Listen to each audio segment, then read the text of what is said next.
सर्व शेतकऱ्याला अंदाज देणार आहे। आज आहे 1 नोव्हेंबर 2025। राज्यामध्ये आणखीन फक्त 3 दिवस तुरळक ठिकाणी पाऊस पडणार आहे। खूप काही मोठा पाऊस पडणार नाही, त्याच्यामुळे काही चिंता करायची गरज नाही। राज्यातला पाऊस 4 तारखेपासून कमी होत जाणार आहे। 5 तारखेला राज्यात थोडी थोडी थंडी सुरू होणार आहे। 7 तारखेला मात्र राज्यातलाच पाऊस निघून जाणार आहे, म्हणून हा अंदाज लक्षात घ्यायचा।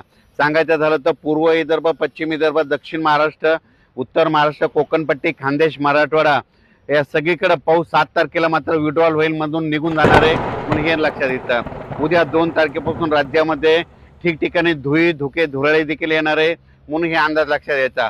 फक्त राज्यामध्ये पश्चिम महाराष्ट्राकडे 2-3 तारखेपर्यंत तुरळक सरी येणार आहे, तर खूप काही मोठा पाऊस येणार नाही, म्हणून हा अंदाज लक्षात घ्यायचा। फक्त सातारा, सांगली, सोलापूर, कोल्हापूर त्या भागामध्ये 7 आणि 8 तारखेपर्यंत तिकडल्या भागामध्ये थोडं पावसाचं प्रमाण राहणार आहे, म्हणून हे लक्षात घ्यायचं। पण राज्यामध्ये आता उत्तर महाराष्ट्राकडे झालं, म्हणजे नंदुरबार जिल्हा झालं, धुळे जिल्हा झालं, नाशिक जिल्हा झालं, अहिल्यानगर झालं, हे जुन्नर तालुका, ओझर या कारखाना परिसर या भागामध्ये फक्त 2-3 दिवसात तुरळकच पाऊस पडणार आहे, खूप काही मोठा पडणार नाही, म्हणून हा अंदाज लक्षात घ्यायचा।